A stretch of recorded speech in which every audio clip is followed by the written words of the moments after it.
Welcome again. This is the Military Gooner TV. Thank you very much for tuning in. Now, this is a preview for the Arsenal versus Rapid Vienna Europa League game. In our midweek game, that is Thursday evening coming. Now, this preview is not about me. This preview is about a good friend of mine, also an Arsenal supporter, loyal Arsenal supporter, and this is what he has to say. That this person is that Gooner guy. Check out his channel and you'll see. Now, take it away, that Gooner guy. Hey guys, I do hope that you're well, and I am back again. This time I will be discussing Arsenal's European match, or Europa League match, against Rapid Vienna.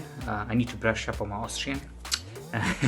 But before we actually continue, guys, please check out my guy Military Gooner. Content is very good. So let us continue. Just a little bit of stats. This team, Rapid Vienna, has never won against a Premier League side or an English team. Not so much a Premier League side, I should say, an English team since 2010, after beating Aston Villa 3-2. So yeah, so they have won.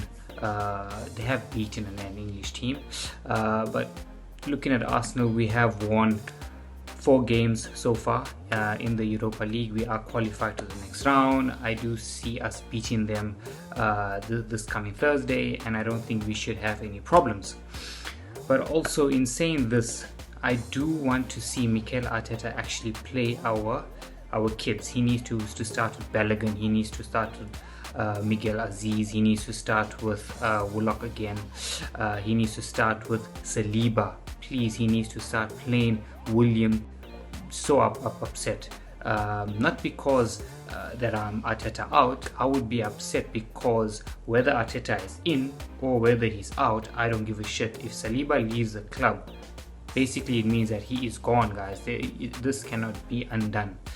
And the sad part is about this whole William Saliba thing is that other clubs also want him. Real Madrid wanted him last season, and they still will come into the market for him because he is one of those gems. We haven't even tried him out. He hasn't featured as a substitute. Apparently he is in the FA Cup team, him and Mesut Ozil, but the question is, will he play? I cannot see why he has not featured in the Premier League, and I do not understand why he might not feature against Rapid Vienna on Thursday. And yeah, guys, I would predict a 3-1-4-1 scoreline. I do believe that we can actually beat them, and I hope they do not embarrass me. That's what I'm just saying. I just hope they don't embarrass me. I do want to see changes, guys. I do want to see Balogun up front. I do want to see Emil Smith-Rowe as a number 10. I do want to see Willock alongside Mohamed El-Neni or Ceballos. I do want to see Saliba in that defense. See Willock alongside Mohamed El-Neni or Ceballos. I do want to see Saliba in that defense. Arteta can go with the same formation, with the 4-2-1-3 formation.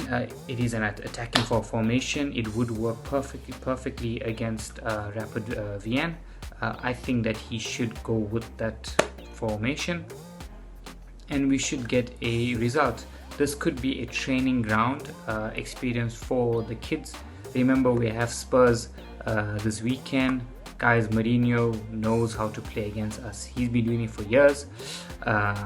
He's perfected it. He knows the way that we like to play, and it's going to be a very tough game, guys. It's not going to be very easy this weekend, but it's not yet this weekend, and this video is for the European game. Also, guys, just a little bit of stats for you guys. The last time that we actually never lost in a group was the 2005-2006 Champions League season, when we actually made it to the final. That was a very memorable season when we actually played Barcelona and we lost in that final. This would actually be, I think it might be our 3rd time. So it basically means that we're on track to make a good recovery. Just a little bit of stats for you guys. The last time that we actually never lost in a group was the 2005-2006 Champions League season, when we actually made it to the final. That was a very memorable season when we actually played Barcelona and we lost in that final. This would actually be, I think it might be our third time.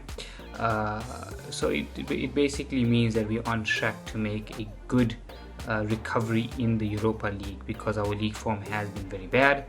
I honestly cannot put a blanket over our Premier League form and just say that, you know what, we need to focus on the FA Cup, we need to focus on the Europa League, we need to focus on the Capital One Cup. I am very, very sorry, I'm not that person. I believe that the Premier League should have been something that we had to focus on from the start of the season. Currently, it does not seem like it's something that we are going to focus on. I think that maybe the Europa League might be our way back into the Champions League. Obviously, in saying that, we don't even have the squad to play in the Champions League next season. I can't say whether I believe that if we do win the Europa League that we would have the players to actually play in the Champions League next season. But this is me just jumping, put a blanket over our Premier League form and just say that, you know what, we need to focus on the FA Cup, we need to focus on the Europa League, we need to focus on the Capital One Cup. I am very, very sorry, I'm not that person. I believe that the Premier League should have been something that we had to focus on from the start of the season. Currently, it does not seem like it's something that we are going to focus on. I think that maybe the Europa League might be our way back into the Champions League. Obviously, in saying that, we don't even have the squad to play in the Champions League next season. I can't say whether I believe that if we do win the Europa League that we would have the players to actually play in the Champions League next season. But this is me just jumping the gun, guys. This is me just ranting for a bit. This is all ifs and buts and what if. So yeah, guys, please do smash the like button, please subscribe, please share, please, guys. Yeah, and help me also build up. Also, guys, do not forget, check out Military Gooner. He has very good content. Thank you, guys. I hope you enjoy your where I am now is evening. I hope you enjoy your day, I hope you enjoy your afternoon, and I hope you enjoy your evening. Good. Now, as you can see, it's insights on how he believes that the game will turn out and what he thinks might happen. Now, bear this in mind. We're not playing good in the league, but when you come onto the stage of the Europa League, I see where Arsenal are being dominant and actually playing some good football. I'm not sure if it's the case in which we have the young guns going out there and putting their heart and soul inside of the performance or into the performance that they are displaying, and maybe that could also be one of the reasons why we're seeing better performances from our younger players rather than the senior players. And I think that is something that is costing Mikel Arteta at this time in his managerial career, where he's relying on experience, where the experience is now throwing him under the bus himself. So it is a massive situation that he has to handle. Thank you very much, the Gooner guy for tuning in and giving me your insight and coming onto the show. I want to say thank you very much again to all those who came here, watched this video, and drop a like. Please don't forget to subscribe, turn on the notification bell, and I can tell you, you don't want to miss any one of these contents that I'm bringing up, because it's high quality content straight from Military Gooner, and I can say, please love it, stay tuned. Military Gooner.